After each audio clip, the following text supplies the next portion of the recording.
বন্ধুরা, আজকে সানডে আর সানডে কালকে মানডে থেকে জ্যাসলিনের খুবই গুরুতর সব পরীক্ষাগুলো শুরু হচ্ছে, একদম মেজর এক্সাম অ্যানুয়াল। তো বাকি মাইনর এক্সামগুলো ক্লাসে হয়ে গেলেও মেজর এক্সামগুলো কিন্তু একদিন ছাড়া ছাড়া রুটিনে পড়েছে।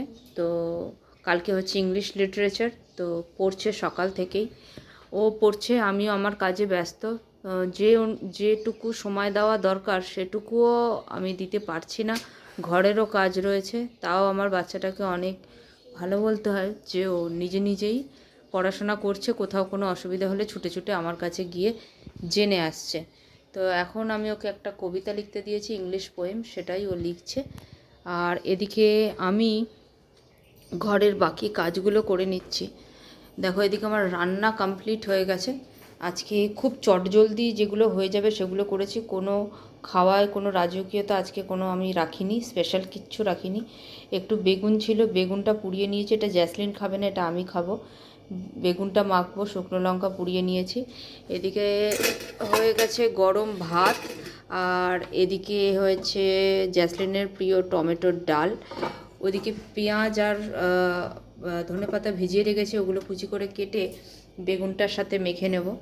আর জ্যাসলিন যেহেতু বেগুন খাবে না, ওর জন্য মাইক্রোওভেনে একটা আলু সেদ্ধ করে নিয়েছি। তো আজকে টমেটোর ডাল আর আলু সেদ্ধ জ্যাসলিন খাবে, আর আমি বেগুন পোড়া আর ডাল দিয়ে খেয়ে নেব। কারণ বেশি ভালো মন্দ রান্না করতে গেলে সময় লাগবে, যেটা নেই। আর একটা জিনিস তোমাদের বন্ধুরা, আমি একটা ছোট্ট টিপস দিয়ে দিলাম। বেশ কদিন ধরেই হয় টমেটো পোড়া নয় বেগুন পোড়া এসব করতে গিয়ে দেখছি যে গ্যাসের এই ওভেনটা খুবই নোংরা হচ্ছে। তো আমার এই জিনিসটা খোলা গেলেও এই স্টিলের জিনিসটা কিন্তু খোলা যায় না। আমার 4টে বার্নারওয়ালা এই গ্যাস স্টোভ, এটা খোলা যেহেতু যায় না, তো এটাকে খুলে মাজার কোনো অপশান নেই।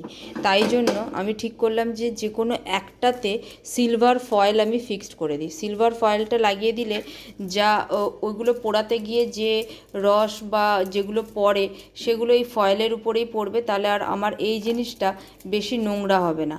তো ওই জন্য যা পোড়াপুড়ি যা করার আমি এই একটা জিনিসের মধ্যেই করব, আর বাকিগুলোতে অন্য রান্না চাপাবো। তাহলে কি হবে, এই যখন বেশি নোংরা হবে তখন এই সিলভার ফয়েলটা তুলে ফেলে দিলেই ব্যাস, আর অত মানে পরিষ্কার করার ঝামেলা থাকবে না।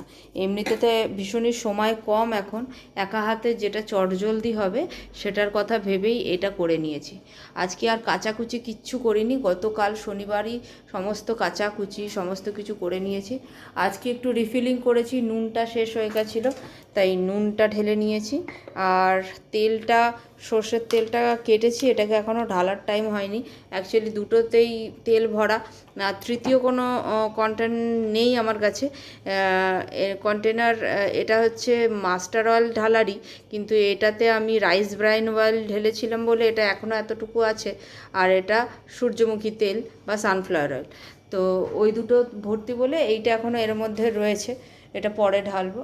আর এইসব এইদিকে একটু বাসনপত্র মেজে এখানটা রেখেছিলাম, জল ঝরছে। এদিকে আমাদের ঘুঘু পাখির বাচ্চা দুটোকে প্রায় রেখে তার মা চলে যাচ্ছে খাবার আনতে। আর মা পাখিটার নাম দিয়েছে জ্যাসলিন ঝাপড়ি, ঝপাত করে এসে বসে বলে তার নাম ঝাপড়ি, বুঝেছো বন্ধুরা? তো এখানে সমস্ত কিছু মোটামুটি গুছিয়ে নিয়েছি। এবারে ঘর বাড়িটা একটুখানি নোংরা হয়ে রয়েছে, এগুলো একটুখানি ঝাড়মোছ করে নেব, নিলেই হয়ে যাবে, গিয়ে স্নান টান করে দেবো। তো এই হচ্ছে আজকের সানডে। এখন প্রায় 2টো মতো বাজে। এবারে জ্যাসলিনের জন্য জল গিজারে দিয়ে দিয়েছি, জল হচ্ছে, জল গরম হয়ে গেলে জ্যাসলিনকে পাঠিয়ে দেবো স্নানে। তো জ্যাসলিন হয়েছে, হয়ে গেছে, তাহলে এবার তুমি স্নানে চলে যাও, ঠিক আছে? তো বন্ধুরা, আজকে পর্যন্তই। আজকে সানডের ব্লগটা ছিল এরকমই শর্টে। তো টাটা, সবাইকে ভালো থাকবেন। আর যাদের যাদের এক্সাম চলছে, ছোট্ট ছোট্ট ফ্রেন্ডদের, জ্যাসলিনের ফ্রেন্ডদের, দাদাদের, দিদিদের, সবার জন্য অল দ্য বেস্ট।